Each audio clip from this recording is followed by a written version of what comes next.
African American ಬರಹಗಾರ್ತಿ ಮತ್ತು ಹೋರಾಟಗಾರ್ತಿ bell hooks ಅವರು ಬರೆದಿರುವಂತಹ ಸ್ಯಾಲ್ವೇಷನ್ ಕೃತಿಯ ಕನ್ನಡ ಅನುವಾದ ಇದಾಗಿದ್ದು, ಎಚ್ ಎಸ್ ಶ್ರೀಮತಿ ಮೇಡಮ್ ಅವರು ಕನ್ನಡಕ್ಕೆ ಅನುವಾದಿಸಿದ್ದಾರೆ.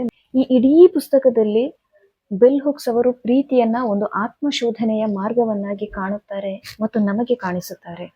ಲಿಂಗ ತಾರತಮ್ಯ, ವರ್ಣ ತಾರತಮ್ಯ ಅಥವಾ ಬೇರೆ ಯಾವುದೇ ತಾರತಮ್ಯದ ವಿರುದ್ಧದ ಹೋರಾಟದಲ್ಲಿ ನಾವು ಪ್ರೀತಿಯನ್ನ ಜೊತೆಯಾಗಿ ಕರೆದುಕೊಂಡು ಹೋದರೆ ಮಾತ್ರ ಆ ಹೋರಾಟದ ಕೊನೆಯಲ್ಲಿ ದಕ್ಕುವ ಸ್ವಾತಂತ್ರ್ಯ ನಮಗೆ ಸಂತೋಷವನ್ನು, ಸಮಾಧಾನವನ್ನು ತರಬಲ್ಲದು ಅಂತ ಅವರು ಹೇಳ್ಕೊಂಡೇ ಹೋಗ್ತಾರೆ ಇಡೀ ಪುಸ್ತಕದಲ್ಲಿ.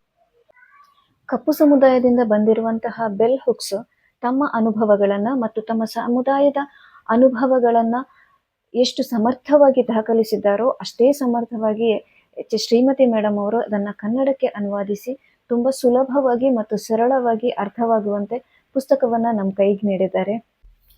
ಈಗ ಈ ಪುಸ್ತಕದ ಮೊದಲ ಅಧ್ಯಾಯ ಒಟ್ಟು ವಿಷಯದ ತಿರುಳು, ಇದರ ಒಂದು ಭಾಗವನ್ನ ನಾನು ಇವತ್ತು ಓದ್ತಾ ಇದ್ದೀನಿ.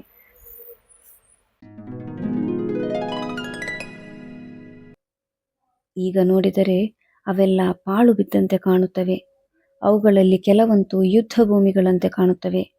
ಅಲ್ಲಿಂದ ಹೊರಟಾಗ ಅಲ್ಲಿನ ನಿರ್ಜನ ಪ್ರದೇಶಕ್ಕೆ ಸಾಕ್ಷಿಯಾದ ವಿಷಾದ ಭಾವ ತುಂಬುತ್ತದೆ.